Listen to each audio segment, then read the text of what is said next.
हम लाते हैं top news, आपके फेवरेट टॉक शोज और अनलिमिटेड एंटरटेनमेंट सिर्फ यूट्यूब पर। अगर आपने अभी तक हमारा चैनल सब्सक्राइब नहीं किया तो अभी सब्सक्राइब करें और बेल आइकॉन को क्लिक करके हमारी लेटेस्ट वीडियोस के बारे में अपडेट जानें। सब्सक्राइब कीजिए और हम आपको लिए चलेंगे आपकी फेवरेट वीडियो की तरफ।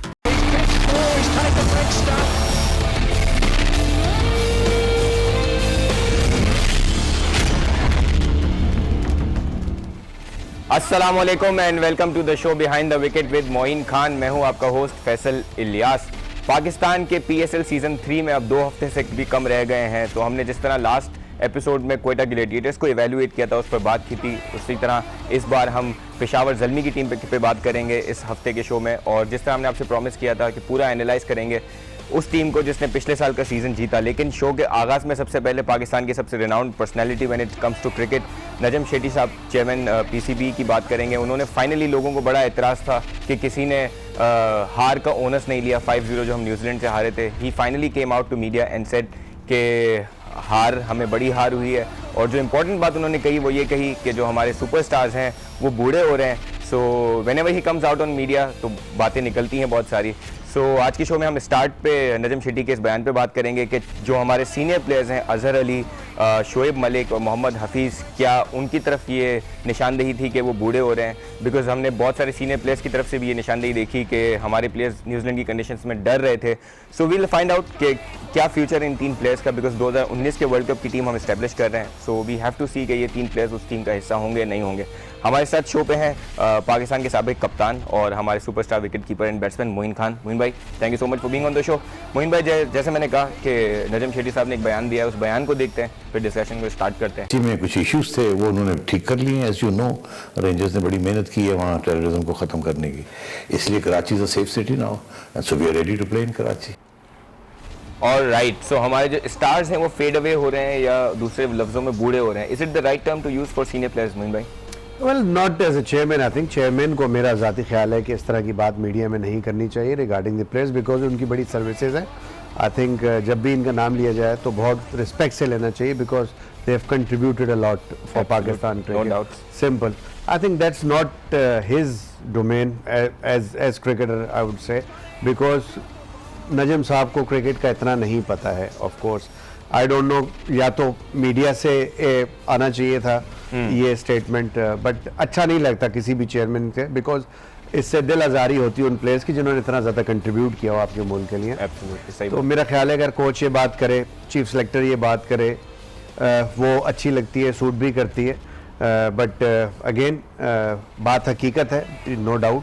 कौन कह रहा है, कैसे कह रहा है, वो सारी चीज़ें असाइड, बट क्या कह रहा है दैट इज़ इम्पॉर्टेंट। बात ठीक है, हकीकत ही है, बिल्कुल ये चीज़ हमने देखी। But at the same time जब आप किसी भी बड़े गोल को अचीव करने की बात करते हैं तो उसके लिए एक टीम को फॉर्म करते हैं। उसकी बहुत ही इम्पॉर्टेंट चीज़ ये होती है कि आप कॉम्पोजिशन क्या बनाते हैं, क्या फोर्स ही कर रहे होते हैं। बट हमने न्यूजीलैंड के दौरे को बहुत फॉर ग्रांटेड ले लिया, कोई प्रिपरेशन नहीं थी, और जब डिबैकल हुआ, जब हम हार रहे, तो मुद्दा कहना चाहिए कि वो सीनियर प्लेयर्स पे आ गया। एट अ सर्टेन लेवल बिल्कुल ठीक है। क्या आपकी इस टूर से पहले आपने वर्ल्ड कप के लिए प्लान नहीं किया था, या प्लान किया था तो ये वो हिस्सा थे या नहीं थे? सही है। अगर नहीं थे तो क्यों सिलेक्ट हुए, और सिलेक्ट हुए परफॉर्म नहीं कर सके तो क्या आपका प्लान चेंज हो गया? समझ से बालातर ये बात है। आई थिंक थोड़ी सी इसमें सोचने की बात यह है कि जब as a coach Mickey Arthur आया था तो उनका क्या प्लान था? क्या क्रिकेट बोर्ड ने उनसे प्लान पूछा था? क्या वो फोर्सी कर रहे थे कि क्या इस प्लान में ये तमाम सीनियर प्लेयर मौजूद होंगे अगले वर्ल्ड कप तक, नहीं होंगे? इनको कब फारिग करना है, किस तरह फारिग करना है, क्या प्लानिंग ही हुई थी इस चीज़ की? आई थिंक वेट कर रहे थे। मेरा ख्याल है वेट एंड सी वाली पॉलिसी इख्तियार की है यहाँ पे मिकी आर्चर को। मैं इस बात पे बिल्कुल कहना चाहिए कि क्रिटिसाइज करूँगा, बिकॉज कि अगर उनका प्लान नहीं है तो आपने क्यों इन प्लेयर्स को लेके गए? आप नए प्लेयर्स को, जैसे हमने देखा कि इमाम को आप लेके गए थे, आप इमाम खेले नहीं वहाँ पे, इमाम को खिलाना चाहिए था, फिर पूरी सीरीज देनी चाहिए थी। आप अजहर अली की अभी बात कर रहे हैं और मोहम्मद हफीज़ की बात कर रहे हैं, शोएब मलिक की बात कर रहे हैं, तो आई थिंक उन कंडीशंस के अंदर अजहर अली, शोएब मलिक और हफीज़, तीनों की सिलेक्शन बिल्कुल जेन्युइन थी, अच्छी थी। बट वो क्या प्लान का हिस्सा नहीं थे, तो फिर क्यों सिलेक्ट किया गया? वहाँ पे फोर्सफुली कोच को या कप्तान को ये कहना चाहिए था सिलेक्टर्स को कि हमें नहीं चाहिए फिर ये प्लेयर, और आप वहाँ यंगस्टर्स को लेके जाते या उन कंडीशंस के लिए जो बेहतर प्लेयर लाइक असद शफीक की हमने बात की थी, डोमेस्टिक के अंदर और बहुत से प्लेयर्स हैं जिन्होंने स्कोर किया, तो उनको लेके जाना चाहिए था। बट ये कह देना कि हमारे प्लेयर्स बूढ़े होने और ये हमारे वर्ल्ड कप के प्लान का हिस्सा नहीं है, not the right step, but right step जरूर है, बट तरीकेकार ठीक नहीं है। आप अपने प्लान को तो एग्जीक्यूट करें ना, अगर आपका प्लान है, उस प्लान का हिस्सा नहीं थे तो फिर आपने क्यों सिलेक्ट किया था इनको? इस चीज से इंट्रीग फैलती है टीम के अंदर, टीम का मोरल खराब होता है और इवेंचुअली इफेक्ट होता है, फिर परफॉर्मेंस और खराब होती है। बिल्कुल सही है। हमारे साथ एक कॉलर है, लेकिन मुझे एक सवाल आपसे करूंगा मैं पहले कि आपको लगता है कि ये स्टेटमेंट भी उसी सिलसिले की कड़ी थी जो बहुत सारे जर्नलिस्ट हमें कहते थे कि कह रहे थे जब न्यूजीलैंड टूर हो रहा था कि यार हम ट्वीट करते हैं कि आप फ़हीम अशरफ को ओपनर भेजते हैं तो अगले दिन हम देखते हैं कि वो ओपनर चले गए। सो डू यू थिंक कि हमारे जो कप्तान हैं, हमारे जो कोच हैं, हमारे जो अब चेयरमैन जिस तरह के स्टेटमेंट्स दिए हैं वो बहुत ज़्यादा इन्फ्लुएंस होते हैं on you know what people are saying? Well, I think Chairman साहब, I think he is wise enough and very very mature person, especially जहाँ तक मीडिया का सवाल है। I think उनको ये सोचना चाहिए कि भाई ये बातें किसके कहने वाली हैं, उससे कहलवाया जाए ना। वेरएज कि यहाँ पे पुश किया जाता है चेयरमैन को कि चेयरमैन आके हर चीज का क्रेडिट और डिस्क्रेडिट ले। चेयरमैन का ये काम नहीं है, चेयरमैन का ये काम नहीं है। आई थिंक उन लोगों को टास्क करना चाहिए चेयरमैन को जिनकी डोमेन है ये, उनसे पूछगछ करे, उनसे पूछे और उन्हीं को बोला जाए। तो मीडिया में हक जैसा चीफ सेलेक्टर है, या तो वो मीडिया में आके एक्सप्लेन करें कि क्या हुआ है, क्यों हुआ है, किस तरह हुआ, हमारे क्या प्लान थे, या हम अपने प्लान में कामयाब नहीं, उसको एडमिट करें ना। तो ये चीज मेरा ख्याल है कि मीडिया डिपार्टमेंट से आनी चाहिए या जो लोग कंसर्न है उनकी तरफ से आती तो ज्यादा बेहतर होता, ताकि प्लेयर्स भी जो फॉर्मर प्लेयर्स आज क्रिटिसिज्म करें इनकी परफॉर्मेंस देख के, वो क्रिटिसिज्म नहीं होता। Absolutely. We have a caller with us, Mirpur Khas से साहब हमारे साथ। भैया क्या नाम है आपका, क्या सवाल है?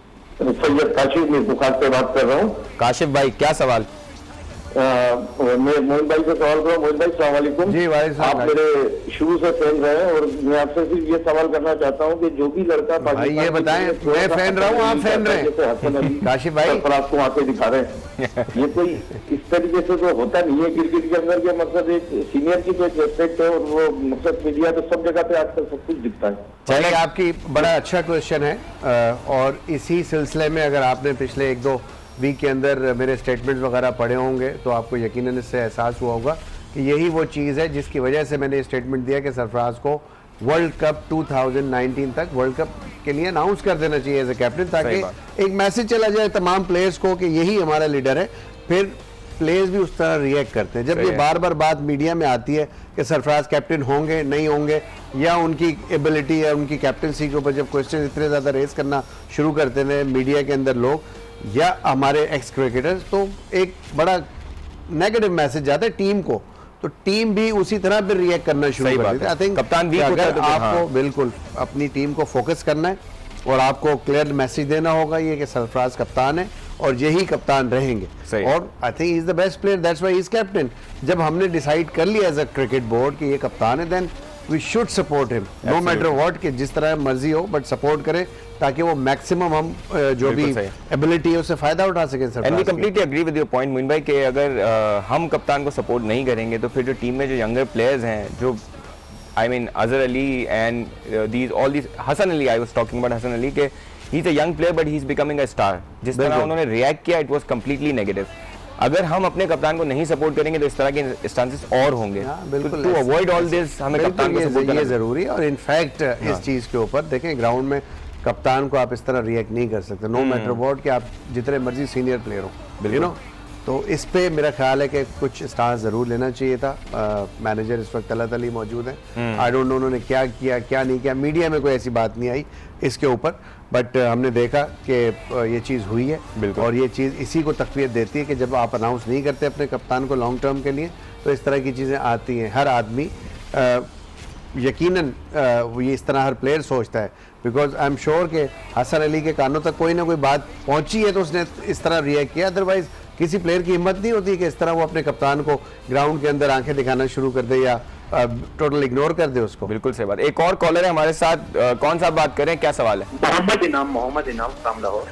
जी इनाम भाई क्या सवाल है? मैं मोइन भाई से ये पूछना चाहूंगा कि प्लेयर्स की ग्रूमिंग के लिए क्या किया जा सकता है? प्लेयर्स की ग्रूमिंग के लिए क्या करना चाहिए मोइन भाई?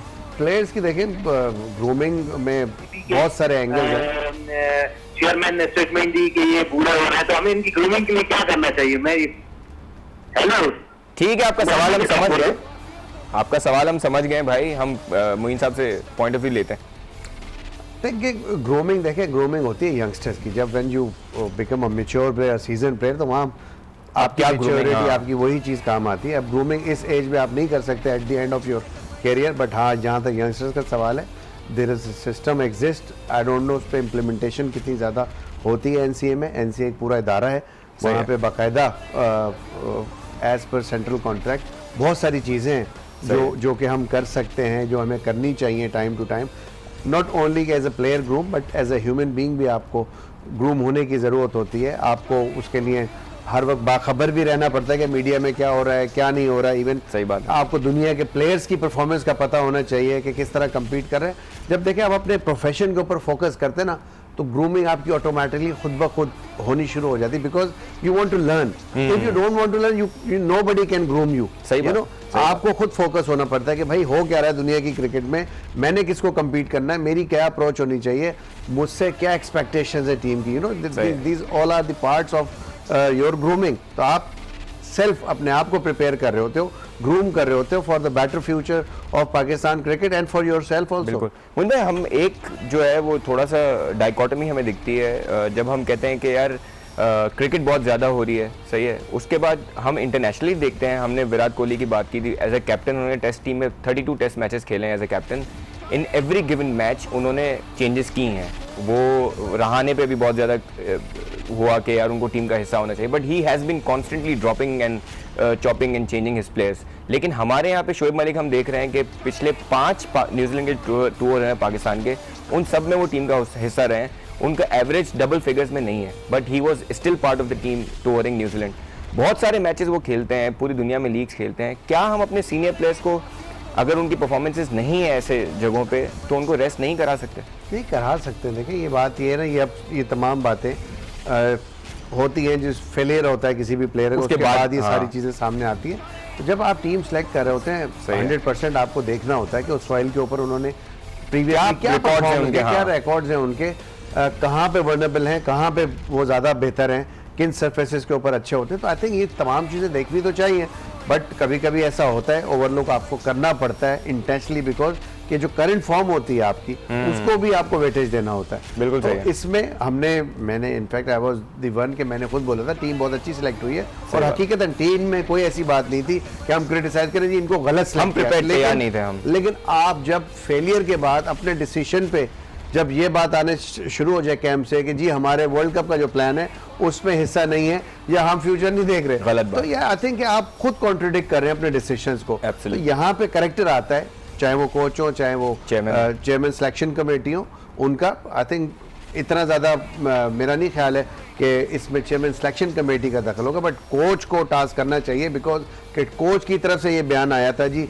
अब जो हमारा वर्ल्ड कप का जो प्लान है, उसमें कुछ समझ नहीं आ रहा, जो बड़ा आई मीन के वेग सा बयान मैं कहूँगा इसको कि आपने दिया है, और अभी आप सिलेक्ट करते हैं इन सर्फेसेस के ऊपर, फिर PSL में लड़के परफॉर्म करते हैं, और उसके बाद वेस्ट इंडीज आ रही है वहाँ परफॉर्म करते हैं, तो फिर आपको मुश्किल होगी। बिल्कुल सही। भाई एक ब्रेक पे मैं जा रहा हूं, वापस आते हैं, इस बात पे भी कंटिन्यू करेंगे और अपने व्यूअर्स को बताएंगे कि क्रिकेट अब सिर्फ ग्रास पे नहीं हो रही, बर्फ पे भी हो रही है।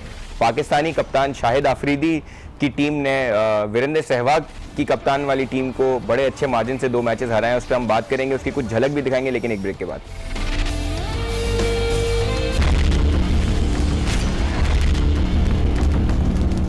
Welcome back after the break on behind the wicket with Moin Khan.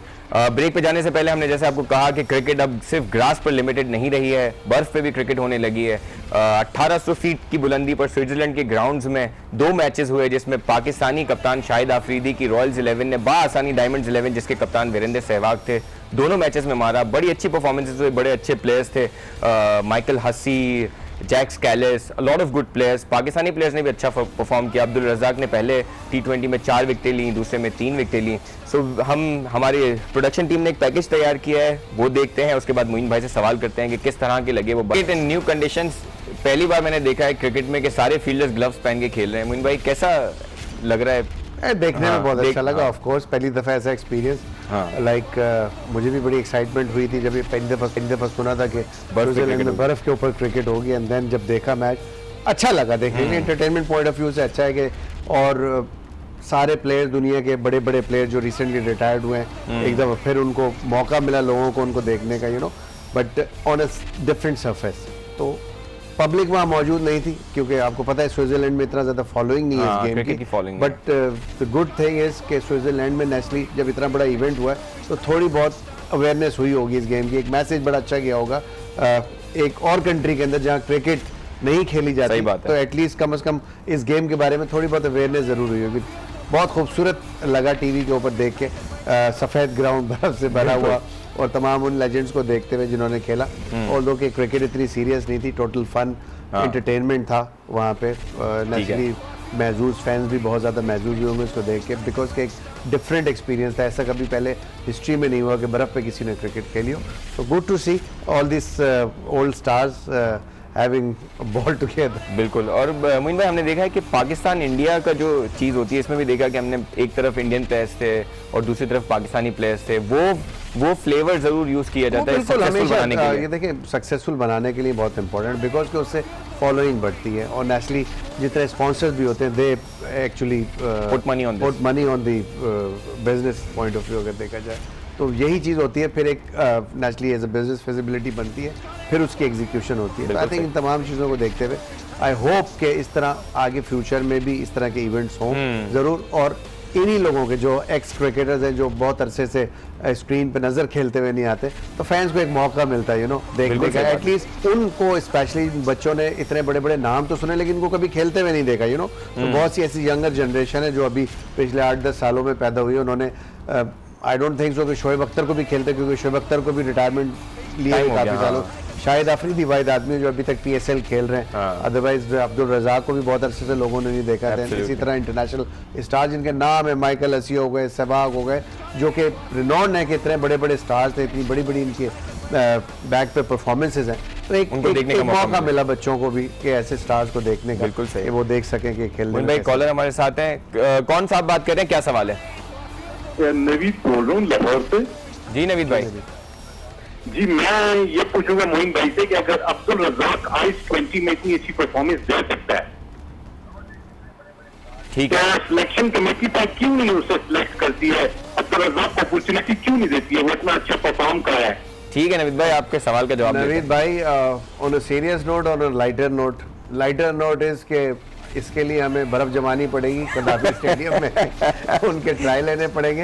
And on a serious note I don't think so it's possible that at this age के Razzaq can come back. Razzaq ज़रूर खेल ज़रूर है, but it's a honest opinion from my side to him and to his fans also कि अब वो as नहीं रही। वो कोचिंग में भी आ गए, कोटा ग्लैडिएटर्स के भी बॉलिंग कंसल्टेंट है, कोचिंग करते हैं वहाँ पे। फिर इसी तरह SNGPL के अंदर भी वो आ गए हैं, कोच की हैसियत से निभा रहे हैं अपनी जिम्मेदारियाँ। बिल्कुल। आई थिंक कि यहाँ पे आई डोंट थिंक सो कि ये वो एक ऐसा क्वेश्चन है जिसको रेज किया जाए, बट ये है कि एक नेचुरली जब कोई ऐसा प्लेयर जिसने बड़ा परफॉर्म किया हुआ मुल्क के लिए, तो हर फैन जो उसको ख्वाहिश होती है, उसको जो पसंद करता है, तो उसका कम बैक होती है। बिल्कुल सही बात। But there is a time for everything, one has to retire at some time, जब उसकी या फिटनेस नहीं रहती या कोई ऐसी रिक्वायरमेंट नहीं रहती। नेचुरली आपको एज ए सेलेक्टर भी अपने फ्यूचर प्लान्स को देखना होता है, तो वहाँ वो नहीं आ रहे होते टीम में तो यकीनन। बट आप चूँकि फ़ैन है सरफराज रज़ाक है, तो इसलिए आपने रेस किया क्वेश्चन। नो डाउट मैं भी उनका बड़ा फ़ैन रहा हूँ, यही वजह है कि मैंने उनको कोयटा ग्लैडिएटर में रिकमेंड किया था एज अ बॉलिंग कोच, क्योंकि उनकी पाकिस्तान के लिए 3 कंट्रीब्यूशन है माशाल्लाह। तो ऐसे लोगों का वैसे ही टीम के साथ रहना नए लड़कों के लिए बड़ी इंस्पिरेशन होती है, और एक बड़े अच्छे कैरेक्टर के मालिक है रज़ाक, बड़ा कूल काम है, जो कि अपनी बात को भी बड़े अच्छे तरीके से कन्वे करते हैं। बिल्कुल सही बात है। मुझे मैं coming back to Najam Sethi's statement, उन्होंने एक दो चीज़ें और भी कही जो थोड़ी सी कंसर्निंग थी। ही सेड कि हमारी T20 की टीम बहुत अच्छी है, लेकिन हमारी ODIs की टीम बिल्कुल ही अभी भी सेटल नहीं है। सो do you think that is the right statement? आप वो टीम है जो चैंपियंस ट्रॉफी जीते हैं, आप इतनी बड़ी टीम है और दुनिया आपके बॉलिंग अटैक को कहती है कि बेस्ट बॉलिंग अटैक है, आपका बॉलर जो है वो number 1 bowler in the world है Hasan Ali. So do you think that is the right thing to say? Because जैसे मैंने डिस्करेज ही होते हैं ऑफ कोर्स के चेयरमैन इस तरह बोले, बट चेयरमैन साहब चूँकि खुद एक तो क्रिकेट नहीं खेले हुए, तो ऐसे में चेयरमैन साहब को चाहिए कि जो लोग मैटर करते हैं उनको आगे करें, वो टेक्निकल बात करें ना सही है। कि टीम ठीक थी नहीं थी। देखें बहुत सारी चीज़ें होती हैं, कभी कभी आप आउट ऑफ फॉर्म भी होते हैं, आप नहीं कर पाते, आप बहुत ज़्यादा फॉर्म में भी होते हैं। जब टूर पे जाते हैं आपके आउट ऑफ फॉर्म होने में आपको 2 सेकंड लगते हैं, 2 सही है। मिनट लगते हैं, एक इनिंग ही होती है ना, एक बॉल ही होती है। आई थिंक ये वो चीज़ें हैं, इससे प्लेयर्स नेचुरली डिमोरलाइज भी होते हैं, बिकॉज कि ये वो प्लेयर हैं जिनके बारे में आप बात करें जिन्होंने बहुत कंट्रीब्यूट किया हुआ इस मुल्क के लिए, क्रिकेट के लिए। I think we should respect them and अगर वो प्लान्स का हिस्सा नहीं है तो एकदम क्या प्लान्स का हिस्सा नहीं हुए, तो जिन लोगों के प्लान्स का हिस्सा नहीं है आई थिंक उन लोगों को आना चाहिए मीडिया में और आके क्लियर बात करनी चाहिए, ताकि प्लेयर्स को तो कम से कम मैसेज जाए ना, आप प्लेयर्स को क्यों डिमोरलाइज कर रहे हैं। सही है। तो आप उनको बताएं कि उनमें अगर कोई खामी है तो उनको बताएं कि आपकी ये प्रॉब्लम है, एज ए कोच आपको दूर करनी चाहिए वो चीज़ें। आप एडजस्ट नहीं कर पा रहा कोई प्लेयर तो कोच के ऊपर आती है बात, प्लेयर के ऊपर बात आती है, कोच उतना ही जिम्मेदार आते हैं। तो चेयरमैन साहब को मेरा ख्याल है कि ऑनेस्टली मीडिया में टेक्निकल साइड के ऊपर बात नहीं करें तो ज़्यादा अच्छा होगा। बिल्कुल सही है। बिकॉज के चेयरमैन का एक अपना वकार है, एक अपनी सैंटिटी है, Absolutely। उसको कायम रहना चाहिए। और आप प्लेयर्स के अंदर वो सस्पेंस क्यों क्रिएट करते हैं कि वो टीम का हिस्सा होगा या नहीं होगा, उससे प्लेयर ना सिर्फ डिमोरलाइज होता है बल्कि वो तैयारी भी नहीं करता आगे की चीज़ों के लिए। हमें क्विकली एक ब्रेक पे जाना है, ब्रेक के बाद वापस आकर हम PSL की one of the most successful teams Peshawar Zalmi के बारे में बात करेंगे एक ब्रेक के बाद। चैंपियंस बनेगी और हमने देखा कि सुपरस्टार स्टडीड टीम है, बहुत अच्छी स्ट्रॉन्ग टीम है और सबसे बड़ी बात यह है कि उनके जो फॉरेन प्लेयर्स हैं वो पाकिस्तान आने के लिए इस बार भी तैयार हैं। तो उम्मीद करते हैं कि पाकिस्तान में एक बड़ा मेला सजेगा क्रिकेट का। हमारे साथ इस टीम के ओनर जो हैं जावेद आफरीदी, वो बड़े इन्फ्लुएंशियल, मैं इसलिए कह रहा हूँ कि he is been able to bring these players to Pakistan. वो हमारे साथ शो का हिस्सा है, उनको वेलकम करते हैं शो पे। जावेद भाई, आपको हमारी आवाज़ आ रही है?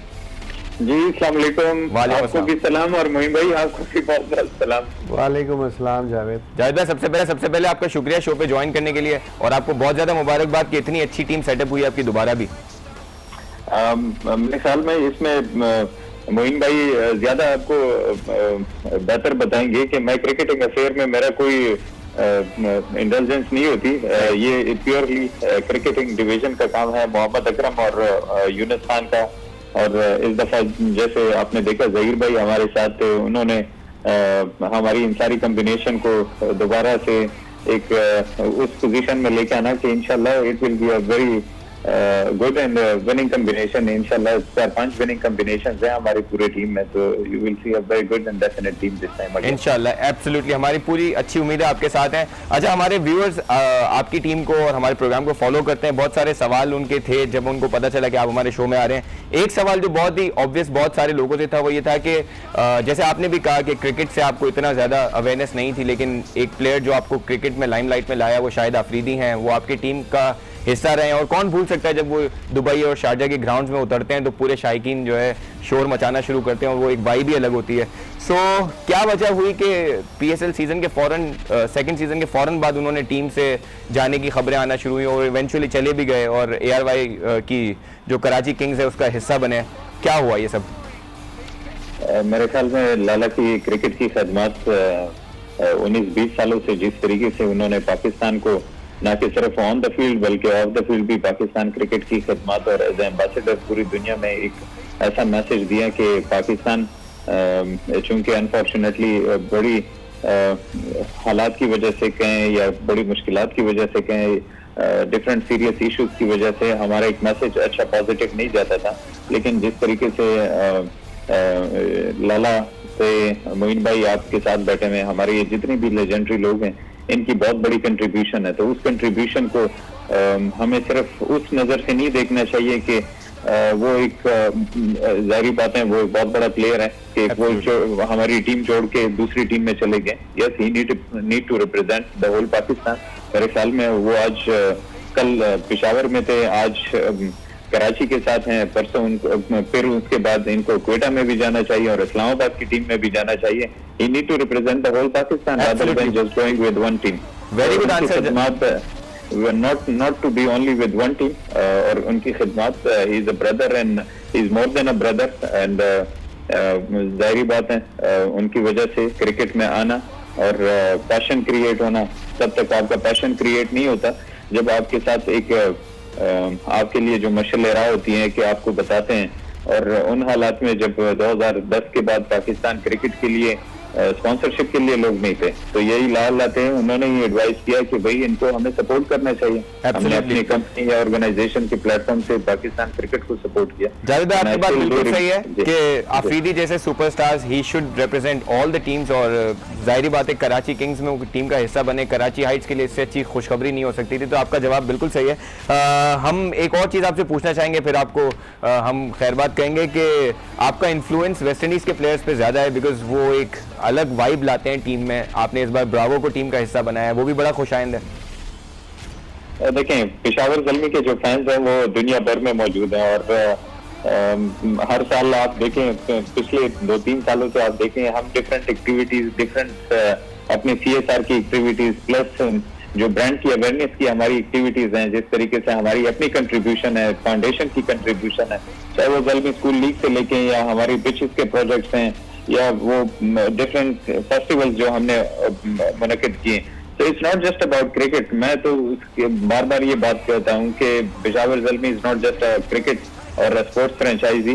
We are more than a sports franchisee. और to bring back the smile on the faces of the people of Pakistan, same time on the faces of the players, कि उन लोगों, उन प्लेयर्स का भी, बिकॉज इन प्लेयर्स के साथ जब शुरू में हमारी मुलाकात हुई थी, मोइन भाई इस बात के गवाह हैं, तो वो पाकिस्तान के बारे में देखें 10-11 साल अगर कोई क्रिकेट नहीं हो रही तो याद तो आता है पाकिस्तान उनको, और क्रिकेट से ही पाकिस्तान उनको याद आता है। लेकिन कहते थे कि यार पाकिस्तान जाना हमारे लिए मुश्किल है, पाकिस्तान हम जा नहीं सकते, हम अपनी बीवी बच्चों को क्या कहेंगे, किन किन मुश्किल हालात में हम उनको पाकिस्तान लेके आए, और कितना हमने उनको कन्विंस किया होगा, पाकिस्तान की उस स्पिरिट को कन्विंस किया होगा। No doubt. तो देखिए, साथ में आप PSL का ब्रांड भी बड़ा होता जा रहा है, फ्रेंचाइजीज का इंडिविजुअल ब्रांड भी बड़े होते जा रहे हैं। बिल्कुल सही। मैं फिर भी ये बात कहूँ कि ड्रेसिंग रूम के अंदर जो एनवायरनमेंट हमारे बच्चे सीख के आते हैं, जिस तरीके से अभी मोइन भाई बात भी कर रहे थे कि हमारे जो बच्चे हैं वो चाहिए कि वो उन ड्रेसिंग रूम में उनसे सीखें जो लेजेंडरी प्लेयर्स उनके साथ हैं। तो वो सिर्फ उनके सीखने की उस लेवल तक नहीं है कि भाई क्रिकेटिंग अफेयर में आप सीखो उनसे, बिल्कुल तो आप ये भी सीखो कि भाई आप डिफरेंट लीग में कैसे जाते हो, कॉन्टेक्ट कैसे बनाते हैं, आपकी पीयर लेवल कैसे बनता है, किस तरीके से उनकी मेंटोरिंग होती है। ये सारी चीजें उसका एक हिस्सा है, सारी डायमेंशंस को देखा जाता है। तो मेरे लिए मैं फिर भी ये बात कहूँ कि प्लेयर्स का आना पाकिस्तान के लिए एक बहुत बड़ी बात थी, और मेरे ख्याल में हम इंटरनेशनल क्रिकेट की जो रिवाइवल की बात करें तो उस दिन हम वो मुकदमा जीत चुके थे जब हमारा पाकिस्तान सुपर लीग का फाइनल हुआ था क्वेटा और ज़ल्मी का लाहौर के अंदर। और मेरे ख्याल में इन लोगों को उस क्रेडिट की खराजत यासीन हमने नहीं दी जो हमें देनी चाहिए थी। बिल्कुल सारे प्लेयर्स को, जो ये प्लेयर्स हमारे पास इंटरनेशनल प्लेयर्स PSL के अंदर आए, और ये ना कि सिर्फ PCB की रिस्पॉन्सिबिलिटी हर वक्त, अगर हम एक क्रिकेट बोर्ड को पिन पॉइंट करें एक छोटी चीज के लिए या बड़ी चीज के लिए, दैट्स नॉट ए बिल्कुल सही बात। Big thing. जावेद भाई, हम आपकी पॉइंट ऑफ व्यू से बिल्कुल कंप्लीटली अग्री करते हैं। We all have seen your efforts to bring cricket back to Pakistan, और आपकी जो CSR एफर्ट्स की आपने बात की, हमने बिल्कुल देखा था UAE के ग्राउंड्स में आपने टी-शर्ट्स सिर्फ पहने हुए लोगों को ग्राउंड में इन्वॉल्व किया था। So we all respect your love with the game and love with Pakistan, और उम्मीद करते हैं कि ऐसे ही कंटिन्यू रहे, ताकि जैसे आपने कहा कि ये एक फ्रेंचाइज क्रिकेट की नहीं है बल्कि ये फ्रेंचाइज पाकिस्तान की है, जिसने हर शोबे में पाकिस्तान को रिप्रेजेंट करना है। Thank you so much for being with us, और आपको बेस्ट ऑफ लक कि आपकी टीम अच्छा परफॉर्म करे इस साल भी। मोइन भाई, बड़े अच्छे पॉइंट ऑफ व्यू। बिल्कुल, हमेशा से ही नो डाउट जो सबसे अच्छी इंपॉर्टेंट बात थी वो यही थी कि शाहिद आफरीदी, क्योंकि शाहिद आफरीदी वो शख्स हैं जिन्होंने हकीकतन, अगर जावेद आफरीदी ने जैसे एडमिट किया इस चीज़ को, वाकई उनकी इंस्पिरेशन की वजह से ही ये आए, इस फील्ड के अंदर आए और इतना ज़्यादा हैवी इन्वेस्टमेंट की है इस फील्ड के अंदर आके, जिससे नॉट ओनली के एक as a brand of hire कह लें आप, but as a brand for cricket, और क्रिकेटर्स को जो अपॉर्चुनिटीज़ मिली आई थिंक दैट इज़ बहुत ही मायने खेज है, और यही वो चीज़ है जिससे बड़ी लोगों को इंस्पिरेशन मिलती है जब आपकी एम्प्लॉयमेंट नेचुरली, और आप घर में सिर्फ अकेले कमाने वाले होते हैं और आप पढ़ाई करते नहीं हैं और आप सिर्फ खेल में होते हैं, तो क्रिकेट एक वाहिद शोबा जिसमें एक स्कोप अब नज़र आता है, एक पूरी इंडस्ट्री बन गई है। और इस पूरी इंडस्ट्री के अंदर इन तमाम बिजनेसमैन का जो कि खुद शौकीन है क्रिकेट के और क्रिकेट के अंदर आए और इतना इन्वेस्ट कर रहे हैं, आते हैं कि बहुत बड़ा कंट्रीब्यूशन है, बिल्कुल नो डाउट अबाउट इट।